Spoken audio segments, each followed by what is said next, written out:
Little tata নিবেদিত DBC নিউজের নিয়মিত আয়োজন সংবাদ সম্প্রসারণে সবাইকে স্বাগত জানাচ্ছি। আমি ফাহমিদা শম্পা। দিনের বাছাই করা সংবাদ এবং এর পর্যালোচনা নিয়ে সংবাদ সম্প্রসারণে আজ অতিথি হিসেবে অনলাইনে যুক্ত আছেন আজকের পত্রিকার সম্পাদক অধ্যাপক ডক্টর গোলাম রহমান এবং সিনিয়র সাংবাদিক এম এ আজিজ। দুজনকেই স্বাগত জানাচ্ছি আজকের আয়োজনে। এম এ আজিজ, আপনাকে দিয়ে যদি শুরু করি, শাহজালাল আন্তর্জাতিক বিমানবন্দরে আজকে শুধু নয়, কেউ কেউ 3 দিন 4 দিন আগে থেকেও অপেক্ষা করছে। একটি মাত্র প্রত্যাশা, সহায় সম্বল সব কিছু বাজি লাগিয়ে তারা স্বপ্নের যেই দেশ মালয়েশিয়া, যেখানে তারা শ্রমিক ভিসা বা কর্মী ভিসায় যেতে চান, সব কিছু দিয়ে তারা সেখানে যেতে চান, কিন্তু এখন পর্যন্ত তারা যেতে পারছেন না। এমন মানুষের সংখ্যা 30,000-এরও বেশি এবং এর মূল দায় হচ্ছে এজেন্সিগুলোর। যে এজেন্সির সিন্ডিকেটের কারণে অতীতেও বেশ কয়েকবার শ্রমবাজার বন্ধ হয়ে গিয়েছিল মালয়েশিয়ার জন্য। এখন এই 30,000 লোকের দায় আসলে কে নিবে বা এর আদৌ কোনো বিহিত হবে কিনা? ধন্যবাদ আপনাকে। মালয়েশিয়া না, অনেক দেশেই শ্রম বাজার বন্ধ হয়, আবার সরকারের পক্ষ থেকে অনেক টেন্ডার করে তদবির করে আবার খোলে। কিন্তু এইখানে এই যে রিক্রুটিং এজেন্সি কিন্তু এই সমস্যাগুলি তৈরি করে। যার কাছে নিতে হবে হয়তো ধরেন 80 লাখ, তার কাছে নিচ্ছে হলো 5 লাখ 6 লাখ টাকা নিয়ে তাদেরকে পাঠানো হচ্ছে। আবার যে কাজের আপনার বলে নেওয়া হয় সেই কাজও তারা পায়। ওখানে কিন্তু নানা ধরনের মানবিক বিপর্যয়ের মধ্যে দিয়ে তাদের কাজ করতে হয়। যাই হোক, সেটা করবো না, এবারের ব্যাপারটা ভিন্ন। এবারে আপনি জানেন, গতকালকেও গণমাধ্যমে আসছে, আজকেও আসছে। এখানে এই রিক্রুটিং এজেন্সি গুলোর এখন উপরে বসে গেছে 4 জন এমপি, এবং এই 4 জন এমপি সিন্ডিকেটের আওতাধীন সব রিক্রুটিং এজেন্সি এবং বাইরা সবাই। তো এখন তো এই জনশক্তি সাইডে প্রবাসীদের জায়গায় একটা সিন্ডিকেট তৈরি হয়েছে। এই সিন্ডিকেট আমি ভাঙতে পারবো, সমালোচনা করতে পারবো, কিছুই করতে পারবো না। এবং এই সিন্ডিকেট ভাঙতে হলে সরকারকেই ভাঙতে। অভিযোগ এই 4 জনের বিরুদ্ধে তদন্ত হওয়া উচিত। তদন্ত হলে তাদের এমপিশিপ প্রথমে বাতিল করা উচিত। এবং তারা যত টাকা নিচ্ছে, এই যে বাড়তি টাকা তো আপনার 5-6 কোটি টাকা, 30 কোটি টাকা কি হিসাব আছে, এক একজনের কাছ থেকে নিচে আপনার 5,44,000 টাকা করে বাড়তি। সুতরাং এই টাকাগুলি তাদের কাছ থেকে আদায় করা উচিত। এটা সরকারই পারে, অন্য কেউ পারবে না। সুতরাং আমাদের এই যে দুরবস্থা, এই দুরবস্থার জন্য যারা আজকে মালয়েশিয়া যাওয়ার জন্য এয়ারপোর্টে ভিড় করেছে, তারা তো যেতে চাইবে। কারণ শুক্রবারে বলা আছে যে শুক্রবার অর্থাৎ আজকে রাত্রের ভিতরে যারা মালয়েশিয়ায় পৌঁছাতে পারবে, অর্থাৎ যাদের টিকিট আছে, ভিসা আছে, তারা যারা পৌঁছাতে পারবে তাদেরকেই তারা গ্রহণ করবে। এরপরের থেকে কিন্তু রিক্রুটমেন্ট বন্ধ, মালয়েশিয়া বন্ধ করে দিচ্ছে। তো কতদিন বন্ধ থাকে জানি না, আগের মতোই আবার সরকার দরবার শুরু হবে। কিন্তু এই পরিস্থিতিটা যারা তৈরি করে, কখনোই তাদেরকে কিন্তু জবাবদিহিতার আওতায় আনবে। আমাদের হজ যাত্রীরা টাকা দেয়, কিন্তু তারপরও অনিশ্চয়তা কাটে না তাদের, সময় মতো তারা যেতে পারে না ধর্মীয় যেই কর্তব্যটি তারা পালন করতে যায়। আমরা এখানে দেখছি যে এই বেশিরভাগই একেবারে নিম্ন মধ্যবিত্ত পরিবারের, তারা অনেক স্বপ্ন নিয়ে যেতে চায়, টাকাও দ্বিগুণ 3 গুণ 12 বেশি দেয়, কিন্তু তারপরও অনিশ্চয়তা। অতীতেও এই ধরনের গাফিলতি আমরা দেখেছি। এবং এই এজেন্সিগুলো ঠিকমতো কাজ করছে কিনা তাদেরও তো একটু মনিটরিং সংস্থা থাকে। যেমন এই শ্রমিকদের এই এজেন্সির যদি কথা বলি, সেখানে তো বাইরা নামক একটা সংস্থা আছে দেখভালের জন্য। কখনো তারা কি কাউকে জবাবদিহিতার মুখোমুখি করেছে? না, বাইরার উপরে সরকার তদারকি করবে, তাদের মিনিস্ট্রি আছে, আমাদের মিনিস্ট্রি আছে। মিনিস্ট্রি কি বাইরাকে ধরতে পেরেছে? ধরতে পারে না, কারণ এরাও এক ধরনের মাফিয়া গ্রুপ হিসেবে দাঁড়িয়েছে। কারণ কাঁচা টাকা, মানুষের পকেট থেকে টাকা নিলেই কাঁচা টাকা পাওয়া যায়। এদেরকে ধরার কারণ এখন সব এক সরকারি দল করে। আপনি ধরতে যান, যে বিরোধী দল করে সেও গোপনে এখন সরকারি দল করে। সুতরাং কাউকে নিজেদের লোক ধরতে পারে না। এই বাইরে তো একদিন না, যত জায়গায় আপনার আমাদের এই প্রবাসীকে নেওয়া বন্ধ করছে, সব জায়গায় এই বাইরের কিন্তু সমস্যা। বাইরা সবার কাছ থেকে পয়সা বেশি দেয়। এখানে তাদেরকে যে প্রতিশ্রুতি দেওয়া হয় কাজের, ওখানে গিয়ে পায় না।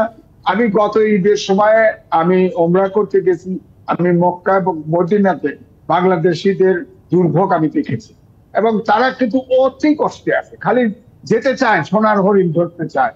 কি যে কষ্ট, কি যে অমানবিক কষ্ট, এটা চোখে না দেখলে বুঝতে পারবে না।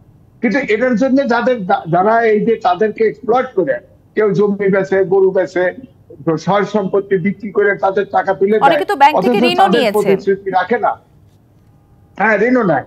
আসলে যারা বিদেশে যায়, গেলে তারা আর ফিরতে পারে না, কারণ তাদেরও তো বাবা মা রেখে যায়, ভাই বোন রেখে যায়, তাদের তো নিঃস্ব করে চলে গেছে।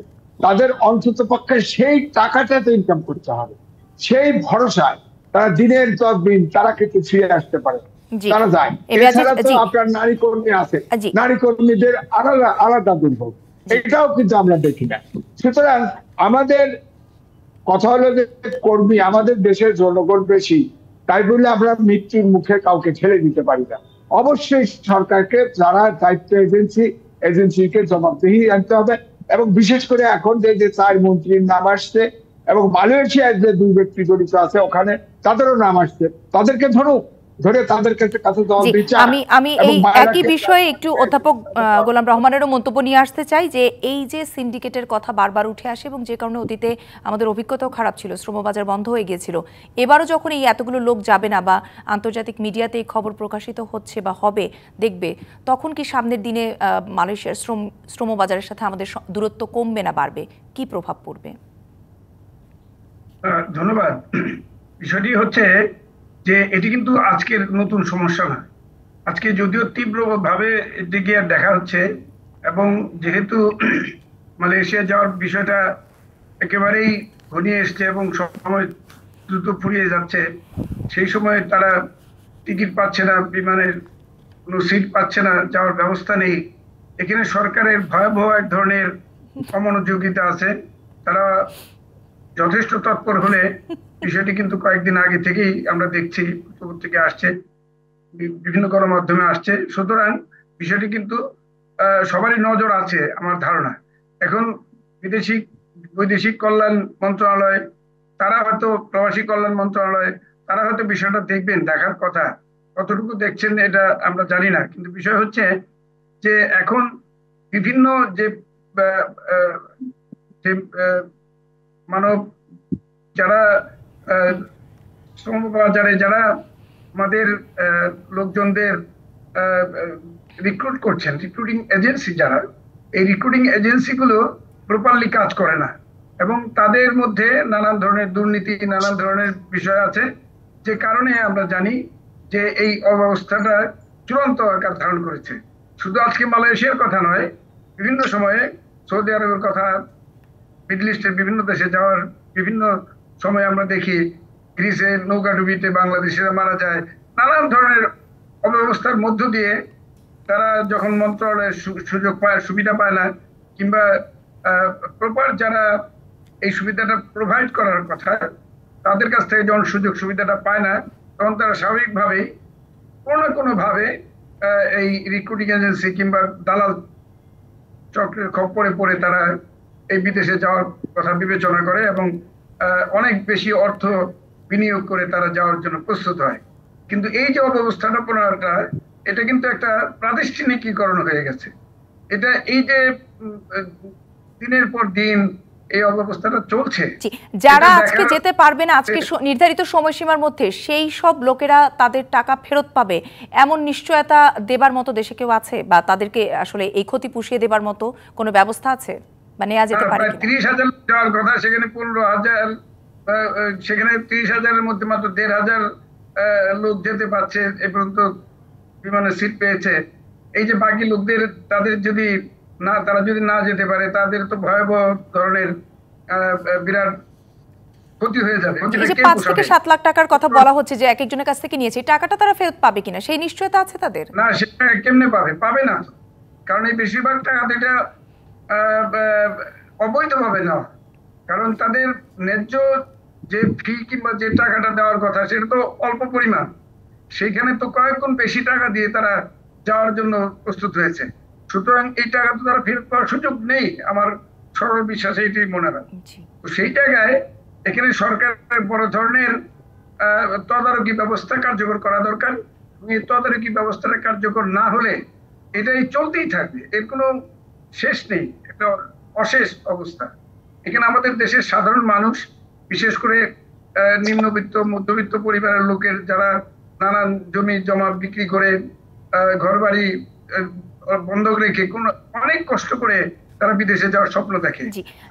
যেই এজেন্সির দায়ের কথা আসলে যেই এজেন্সির দায়ের কথা আপনারা বলছিলেন, সেই অতীতে কখনো মানে আপনাদের মনে পড়ে কিনা বা স্মরণে আছে কিনা যে এই এজেন্সিগুলোকে জবাবদিহিতার মুখোমুখি করা হয়েছে বা আইনগত ব্যবস্থা নেওয়া হয়েছে অথবা লাইসেন্স বাতিলের মতো কোনো সিদ্ধান্ত আপনাদের অভিজ্ঞতায় আছে কিনা নেওয়া হয়েছে? খুবই সীমিত আকারে হয়েছে। কখনো কখনো এই ধরনের যখন ক্রাইসিস তৈরি হয় তখন দুই চারটাকে হয়তো কোনো ধরনের শাসন করা হয়, কিন্তু বেশিরভাগ এই প্রতিষ্ঠান, এই রিক্রুটিং এজেন্সি গুলো এই দায়মুক্ত হয়ে যায়, তারা অ্যাকাউন্টেবিলিটির মধ্যে থাকে না। বিষয়টা হচ্ছে এই জায়গায়, এখানে একটা কড়া তদারকি ব্যবস্থা না থাকলে এই বিষয়টা কোনোভাবে এটাকে নিয়ন্ত্রণ করা যাবে না। এবং আমাদের দেশের প্রায় 1 কোটি লোক বিদেশে থাকে, শ্রমবাজারে তারা শ্রম বিক্রি করে, একের মাথার ঘাম পায়ে ফেলে তারা উপার্জন করে দেশের অর্থ প্রেরণ করে। এবং অনেক ক্ষেত্রে দেখা যায় তারা যে টাকা পয়সা ঋণ করে বিদেশ যায় সেটা শোধ করতে করতে তারা কয়েক বছর লেগে যায়। সব মিলে ব্যবস্থাটা খুব সহজ নয়। তারপরেও আমাদের বিদেশের প্রবাসে আমাদের শ্রমবাজারে একটা দাম আছে, আমাদের একটা মূল্যায়ন আছে, এবং আমাদের দেশের লোকজনের একটা ভাবমূর্তি আছে, একটা ইমেজ আছে। সেই দিক থেকে বাংলাদেশের মানুষের বাংলাদেশের একটা যে ইমেজ, সেই ইমেজটাকে রক্ষা করার জন্য সরকারের পক্ষে অনেক বেশি কার্যকর ভূমিকা রাখা প্রয়োজন বলে আমি মনে করি। সেই প্রত্যাশা আমরাও রাখি। একটি বিরতির সময় হয়েছে, আমরা বিরতির পর ফিরে এসে বাকি আলোচনা আপনাদের কাছে শুনতে চাইবো। নিটোল টাটা নিবেদিত সংবাদ সম্প্রসারণের সময় হয়েছে একটি বিরতির, সঙ্গেই থাকুন। বিরতির পর আবারও স্বাগত নিটোল টাটা নিবেদিত সংবাদ সম্প্রসারণের সাথে আছেন আজকের পত্রিকার সম্পাদক অধ্যাপক ডক্টর গোলাম রহমান এবং সিনিয়র সাংবাদিক M A Aziz. M A Aziz, বিএনপির বক্তব্য হচ্ছে বর্গীদের মতো লুটপাট করে বিদেশে অর্থ পাচার করছে ক্ষমতাসীনরা।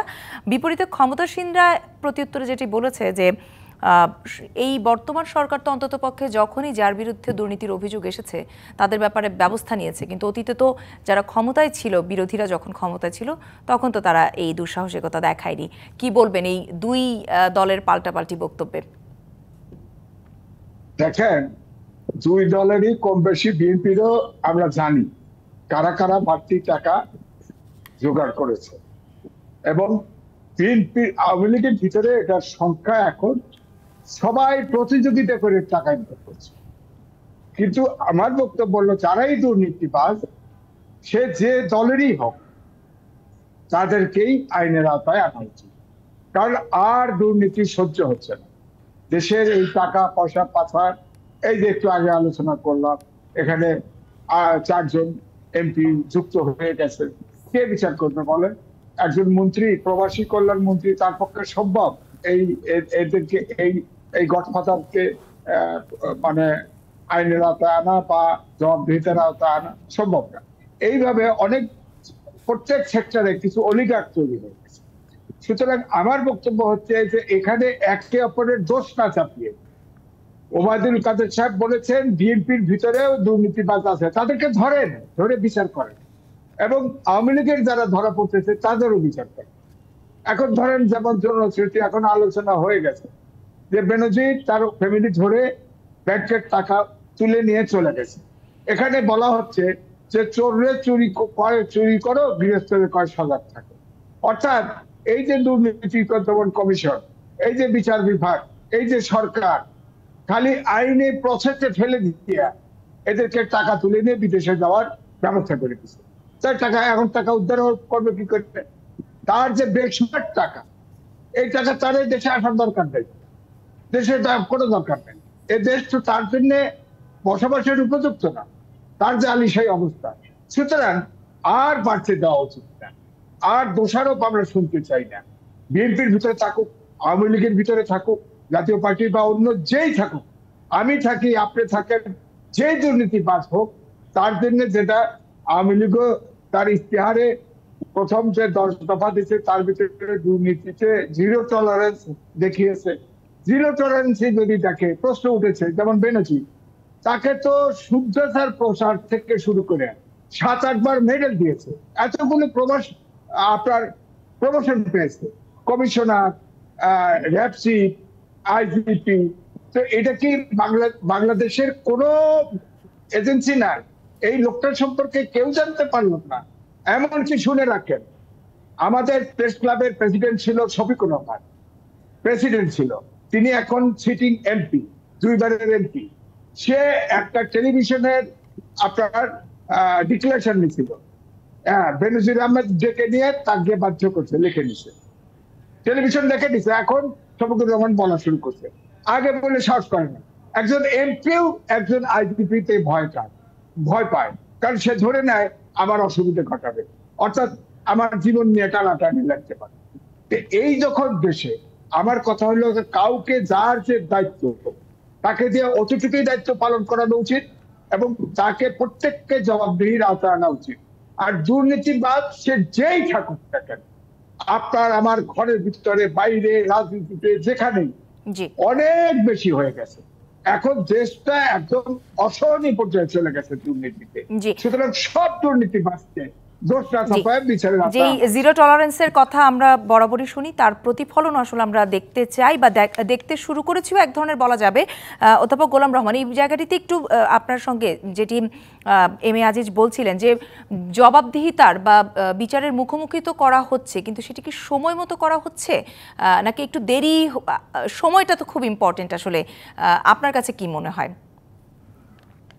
দুর্নীতি শুধু নয়, দেশের আইন শাসন প্রশাসন সব ব্যাপারেই যদি সময় উপযোগী পদক্ষেপ না নেওয়া হয়, সময় মতো যদি বিষয়টিকে না ধরা হয়, তাহলে তো সেটা সময়ের আড়াল করলে সেটা তো দুর্নীতিবাজ হোক, যারা আইনকে অশ্রদ্ধা করে, তারা তো এই ফাঁক দিয়ে বেরিয়ে যায়, তারা তো এই ফাঁকের সুবিধাটা নিয়ে নেয়।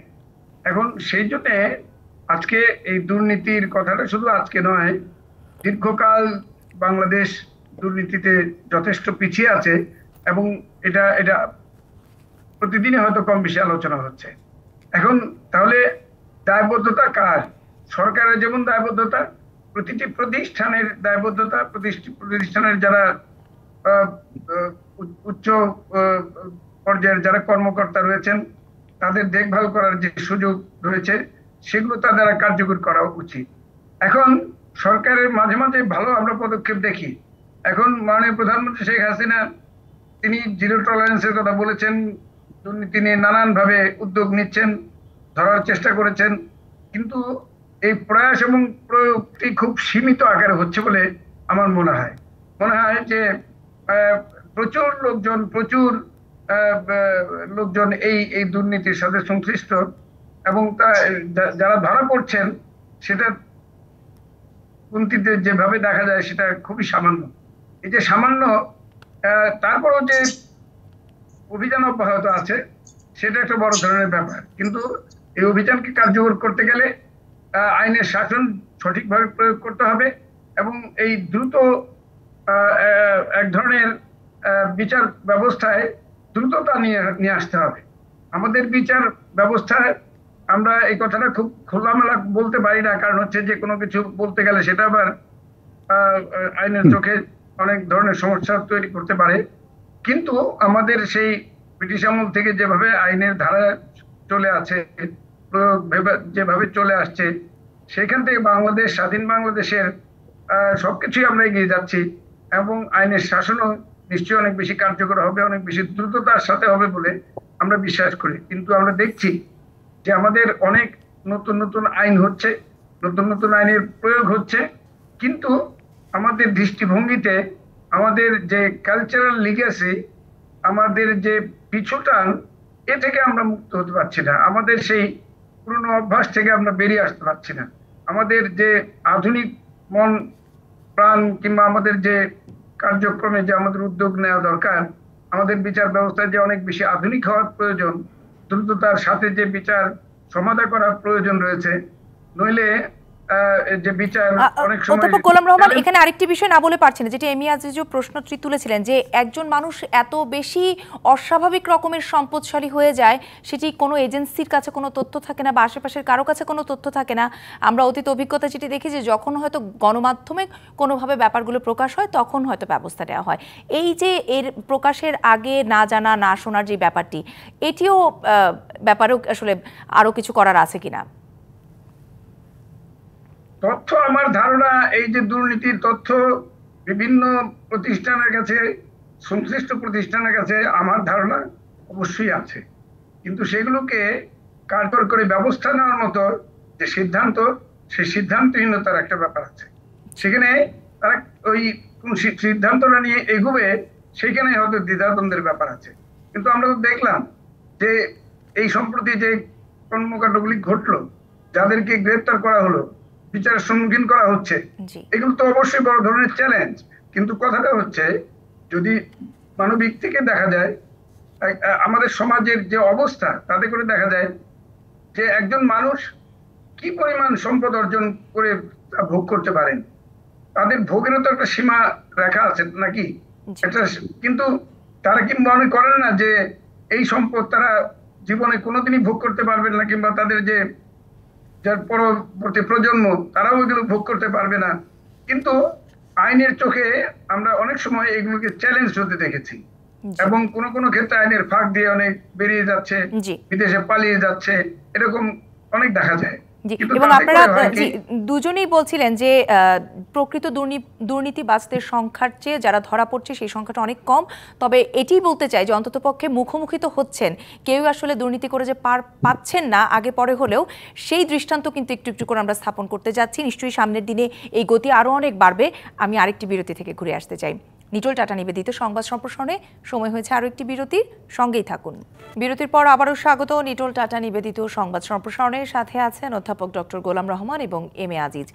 সিলেট অঞ্চলে বন্যা পরিস্থিতির অবনতি হচ্ছে। 7 উপজেলার প্রায় 5 লাখ মানুষ পানিবন্দী অবস্থায় আছে এবং এই বন্যা সামনের দিনে পরিস্থিতি কোন দিকে যাবে তার জন্য আমরা চেয়ে আছি আসলে ভারত অংশের দিকে, যে সেখানে যদি আবহাওয়া ভালো থাকে বা বৃষ্টি কম হয় তাহলে হয়তো আমাদের বন্যা পরিস্থিতির উন্নয়ন হবে। এম এ আজিজ, আমরা কি প্রতি বছরই এরকম এভাবেই করে এই এলাকার যে অঞ্চলের মানুষেরা আছে তারা কি ভারত অংশের দিকে তাকিয়ে থাকবে, নাকি আমরা পারি এর কোনো আসলে স্থায়ী সমাধানের দিকে এগিয়ে যেতে নিজেদের উদ্যোগ নিয়ে? দেখেন, আমি অ্যাস্ট্রোলজারও না, আমি বিজ্ঞানী না, আমি পানি বিশেষজ্ঞ না।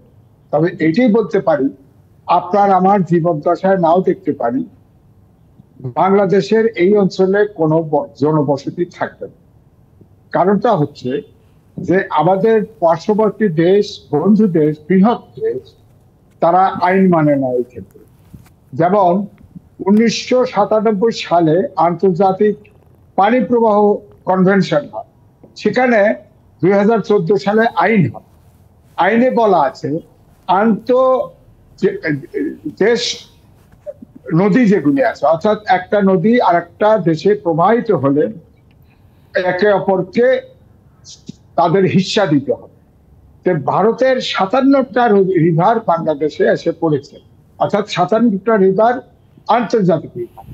সেখানে আমাদের তিস্তার পানি দেন, তিস্তার পানি এদিকে করতে গিয়ে চিরাপল্লীর থেকে তিস্তা আসছে, উপরে 7-8টা ড্যাম দিছে, ড্যাম দিয়ে তারপরেও যেটুকু পানি ছিল শেষ পর্যন্ত গজলডোবাতে যে এত পার্সেন্ট পানি আমরা পাবো, এত পার্সেন্ট, অথচ পানিই আসে না। মমতা ব্যানার্জিকে দোষ দেওয়া হয়, আরে মমতা ব্যানার্জিই তো পানি পায় না, তা আমাদের কি পানি পেবে বলেন? সুতরাং এই যে 57টা রিভার, এই রিভার বাংলাদেশের সাথে আলোচনা করি, বাংলাদেশের ইন্টারেস্ট রক্ষা করি। যদি তারা তো 57টি দেশের লিভার লিঙ্কিং প্রজেক্ট করতেছে, একটা নদীর পানি আরেকটায় নিয়ে যাচ্ছে, তা আমরা তো পানিই পাবো না। আবার বর্ষার মৌসুমে পুরো পানি ছেড়ে দিবে, আমরা ডুবে এইভাবেই ডুবতে থাকবো।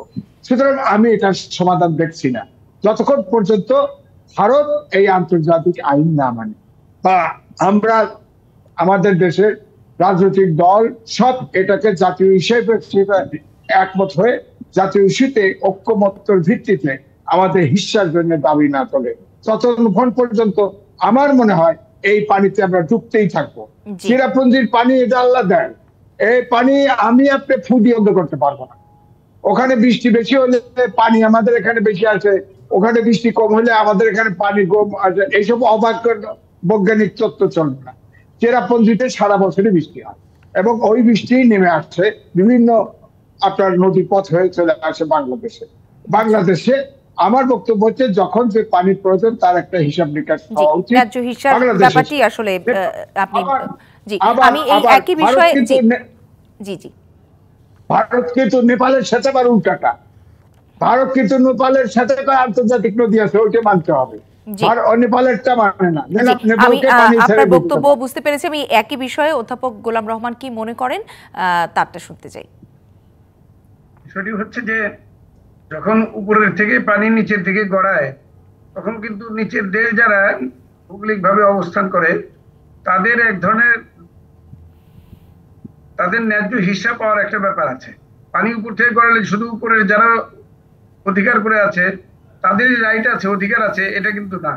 আন্তর্জাতিকভাবে যে সমস্ত দেশের উপর দিয়ে পানি বইবে, নদী বইবে, সেই সবগুলো দেশের এক ধরনের ন্যায্যতার দাবিতে তারা পানি ব্যবহার করবে এবং এই পানি ব্যবহারের একটা স্ট্যান্ডার্ড ফরম্যাট আছে, সেই ফরম্যাট মেনে আন্তর্জাতিকভাবে চুক্তিবদ্ধ হয়ে তারা এটা করবে। এটি হচ্ছে নিয়ম। কিন্তু সেখানে আমরা দেখি অনেক ক্ষেত্রেই এটি মানা হয় না। আমরা আসলে মানাতে পারিনি এখন পর্যন্ত। হ্যাঁ, উত্তর থেকে দক্ষিণে যখন পানি আসে আমরা নিচের দিকে থেকে অনেক ক্ষেত্রে প্রয়োজন মতো পানি পাই না। অনেক সময় বেশি বন্যার কারণে পানির ঢল নেমে যায়, প্লাবন নেমে যায়। এখন এই যে বৈষম্য, এটা কিন্তু আন্তর্জাতিক ভাবেই এটাকে অ্যাড্রেস করতে হবে এবং এখানে এই দাবি আমাদের সবসময় থাকবে। যেখানে আমাদের প্রতিবেশী ভারত, আমাদের নেপাল, ভুটানও আছে, তাদেরও কিছু কিছু নদীর সাথে স্বার্থ সংশ্লিষ্ট ব্যাপার, তাদেরকেও এই আলোচনায় নিয়ে আসতে হবে, নইলে বিষয়টা সঠিকভাবে এটা হবে না। সুতরাং শুধু ভারতের উপর নির্ভর করে থাকলেও হবে না এবং এটা আন্তর্জাতিক সমঝোতার মধ্যে, আমাদের আঞ্চলিক সমঝোতার মাধ্যমে বিষয়টাকে সুরাহা করতে হবে।